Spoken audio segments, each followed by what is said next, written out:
Star Wars: The Heart of the Jedi by Kenneth C. Flint.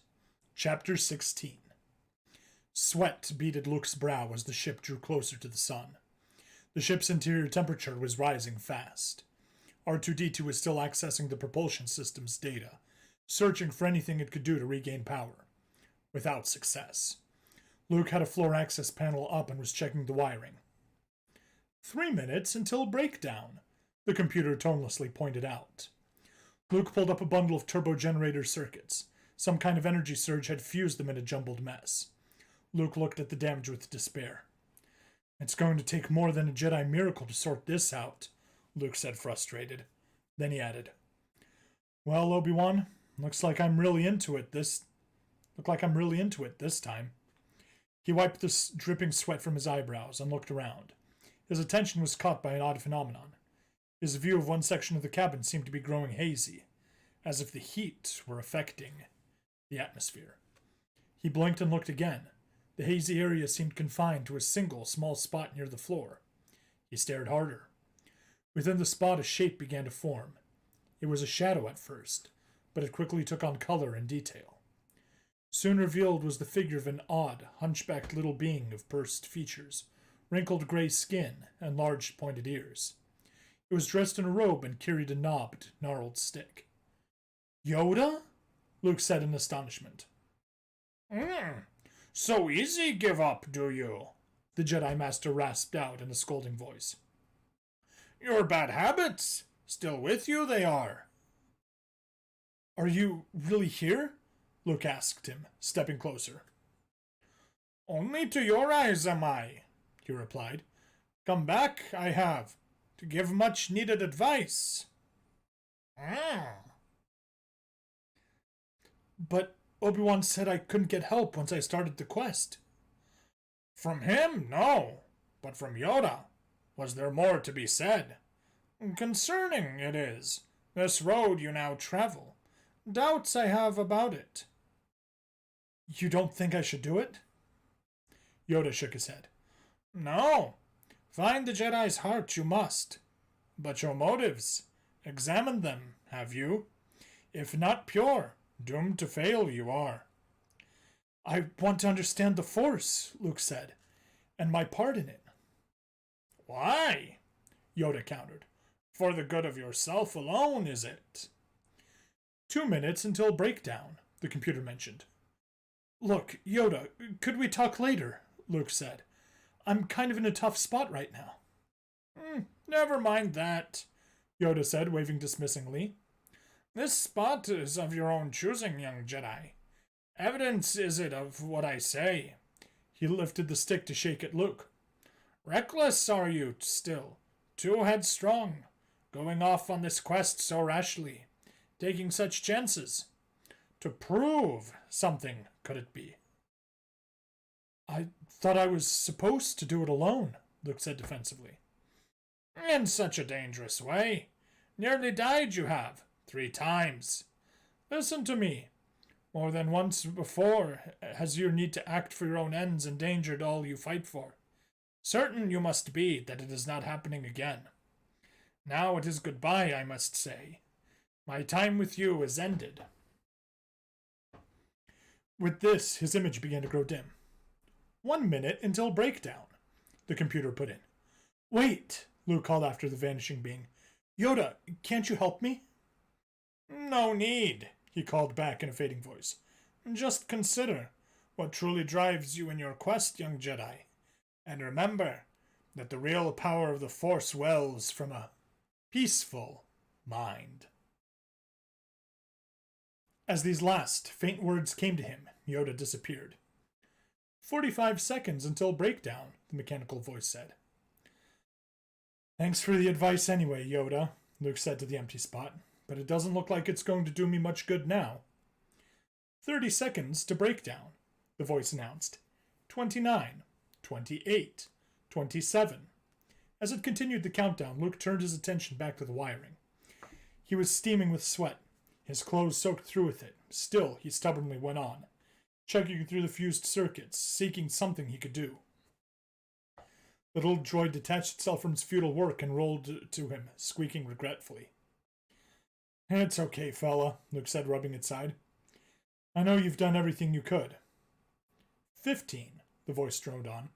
14, 13, 12. There was a loud clank from the ship's rear. The vessel shuttled as if something had gripped and shaken it. Its forward motion abruptly stopped. It hung still in space for a moment. Then it began to move backwards. Hull temperature dropping, the computer's voice said. Countdown cancelled. Luke got up and went to the console. Beyond the windows, the blazing sphere was receding swiftly now. He consulted the readouts. We're in a tractor beam, he told R2. Something's pulling us away. He activated the rear viewer and an image flicked to life on the screen. An enormous, hulking shape, squarish and almost featureless, was behind them and drawing them closer. I don't think it's Imperials, Luke said. It doesn't look like any of their ships I know. Not that it matters anyway. There's nothing we can do to get away. A door, like a vast, hinged jaws, slowly opened on the square object's front. The smaller ship was drawn into it, swallowed as a razor shark would a hapless Ceridin. The jaws closed. The darkness fell about the devoured craft. Luke consulted his console again. The instruments don't tell me anything, he said. He checked the view screen and looked out the window. All I can see out there is black. Another sharp clank sounded, and their motion stopped. Now there was only a faint hum and vibration from the huge thing engulfing them. I hope it's not getting ready to digest us, Luke said. A knocking sound came from behind him. He went to the cockpit door and looked back into the rear of his ship. The knocking was coming from the outer hull door. I think our hosts have come to call, Luke told the droid. He shrugged in resignation. We might as well see just who's got us this time. He walked back to the outer door. He spun its locking wheel and, with one hand on his lightsaber's hilt, pushed the door open. A single creature stood there. It was chest high to Luke, with wide head, short muzzled face, and squat furry body. Welcome to the salvage scow, entrepreneur! Oh, that was entirely wrong. Welcome to the salvage scow, entrepreneur, it said in a deep, growly voice. My name is Captain Lucky Thatch. An Ewok, Luke responded in surprise. Oh boy, I got these messed up. Yub yub, Commander. You can't keep dodging them forever, Leia pointed out. There's gotta be a way out, Han said stubbornly. If we can just keep alive long enough to find it. I'm amazed we've survived this long, said Leia. Just some fancy flying, he answered immodestly, plus some damn good shields. They were jolted by another hit on the port rear deflectors, and Han checked on its status anxiously. Just pray they keep holding up. He abruptly swung the Falcon into a hard right turn to evade a TIE fighter streaking across their bow. Imperial ships, some 20 of them now, were buzzing all about this speeding Falcon, as Han maneuvered her through the caverns, playing hide-and-seek around pillars as he, Leia, Chewbacca, and Valadian searched desperately for any way to go. So far they have every tunnel we've found out the surface blocked. Oh, that was Leia's voice. So far they've had every tunnel we've found to the surface blocked, she said, and they're closing their circle around us tighter. It looks like a solid ring now. And we'll just have to blow a hole through it, won't we, sweetheart? He shot back. Chewie, take over, he told the Wookiee, getting up from his feet. I'm going to man the quad guns. He headed out the cockpit door, holding back. Oh, and keep looking for a tunnel. He ran back along the corridors to the core access well that ran up and down to the laser cannon turrets. He shouted to Goen in the lounge. Hey, Brents, come here. He pointed to the well. Get on the lower guns, quick. We need firepower. The man sat unmoving, staring at him blankly with eyebrow raised. Excuse me? Han stopped and stared in disbelief. Don't tell me you don't know how to handle the guns. Sorry, old man, Goen said. Never had any reason to. All my training has been in... Talking and looking great, Han finished. I know, but you better learn how to shoot real quick, or... A laser bolt's explosion against the upper hull of the Falcon jarred her hard. The circuit wiring panel in the bulkhead burst open and sparks showered down. 3PO, take care of that, Han snapped at the still immobile droid. Like going, 3PO didn't move. I have warned you about giving me orders, Solo, he replied testily. I will not do your dirty work. Han released the ladder and stepped toward him, face flushing with outrage. My work? Hey, we're all going to die here. It's only what you deserve, the droid retorted, tone openly venomous now. You and all the rest of your rebel scum. That's it, Han grated, patience flown. You metal junk heap, I'm switching you off. He moved in on the droid, an arm lifting. 3PO countered with his own. 3PO swiftly countered with his own raised arm, fending Solo off. Han grimaced with pain as the hard metal struck his forearm. He stepped back, grabbing the bruised part. The droid dove forward upon him, its hands going to his neck. Both surprised and overpowered, Han was driven back to slam against the bulkhead. The droid's body pinned him there as its fingers tightened on his throat. Han battered at the metal body and arms to no avail. He looked to watching Goen. Could I have some help here? He gasped out. I'm not sure what to do, the aghast man helplessly replied. Anything, Han implored. Outside, another fighter swooped in on the Falcon, its fire striking the front hull in a fiery burst. The ship shuddered again and warning lights flashed wildly on the cockpit. Port bow shield down, Leia said, moving into Han's seat and checking the damage. Port beam shield failing. What's Han doing back there? Han was, at the moment, slowly choking to death. His view of the impassive, gold metal face close before him was beginning to fade. He was ceasing to struggle against the tightening hold. The breath gurgled in his throat. A hand came up behind the droid, opening a back panel, and flicked a switch inside. The droid's big eyes went instantly dark. The body drooped, the hands dropping from Han's throat.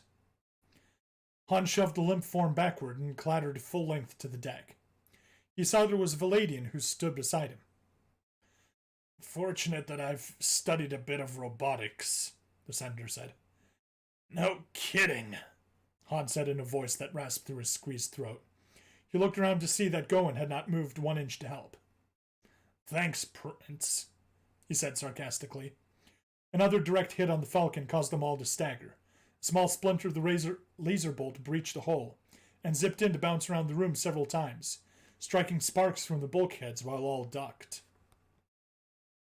In the cockpit, Leia pointed out ahead of them to a spot on the cavern's floor. Look, she cried. It's a tunnel. Quick, in there. Chewbacca snarled in protest. Don't argue, she snarled back. Do it. The Wookiee aimed the Falcon into the hole.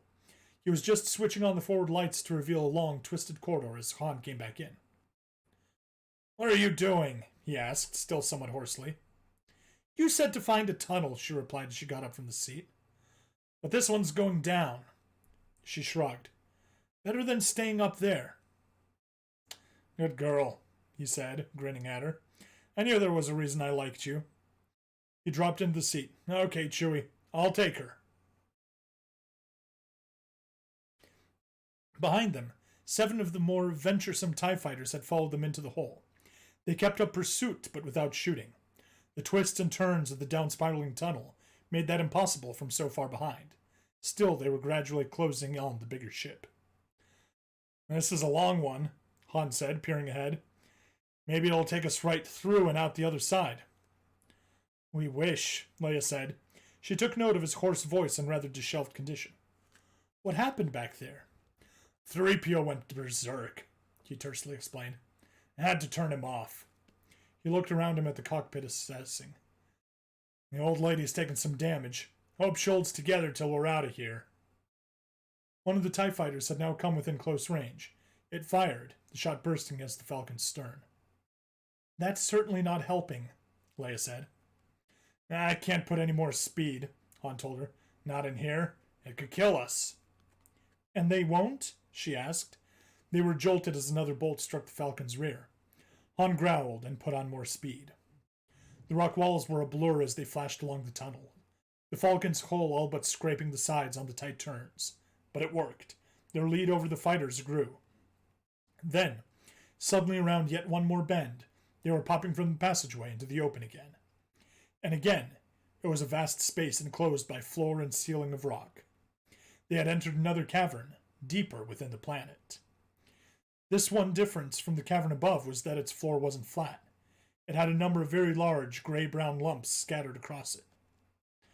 Funny-looking hills, Han remarked, examining ones they flew over.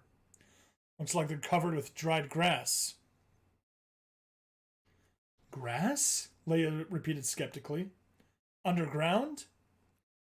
A red laser bolt flashed past them from behind. The Imperials had emerged from the tunnel and were screaming after them once more. Wait. TIE fighters have green laser bolts. Or blasters, or whatever. Creamy K. This book kind of reminds me of Call of Duty. Maybe? Here we go again, said Han, gunning the Falcon forward. He roared over several of the huge bumps. Then Chewbacca pointed ahead towards one and bade a warning. I see it, Han told him. It's moving. The lump was quivering. One end of it heaved up as they flashed overhead. They caught a glimpse of a sleek, sharp-snouted face, tiny eyes and curved, gnawing teeth, each longer than their ship. I thought you said those things were extinct, Leia said accusingly. What do I know? Said Han. Look out! He pulled the Falcon into a sharp climb as another subterranean beast surged upward before them, swinging a broad paw with immense digging talons. Their sharp points swept right below the ship. Now all the lumps ahead were coming alive, shaking, squirming, and lifting to reveal more shrew-like heads and razor claws. We're waking them all up, said Han. It must be the noise, Leia told him.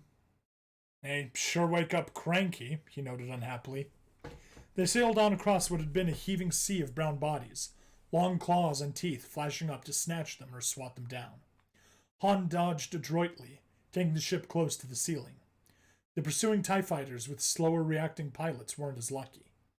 The snapping teeth caught them and crushed one. The snapping teeth caught and crushed one. A sweeping paw slammed another from the air. Yet a third successfully dodged by one beast, only to slam into the high-thrust rear of another.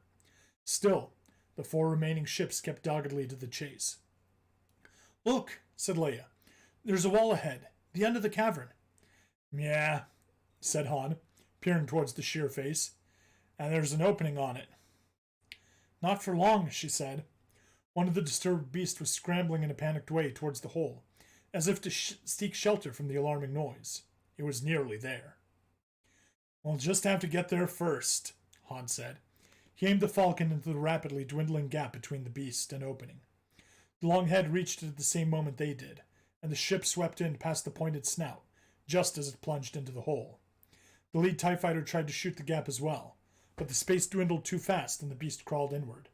The small ship was caught, forced upward by the body and crushed against the tunnel roof.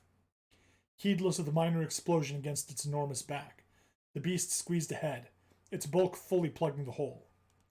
The last 3 fighters were forced to veer away before colliding with the beast. They swooped around the closed tunnel in frustration for some moments, then turned back.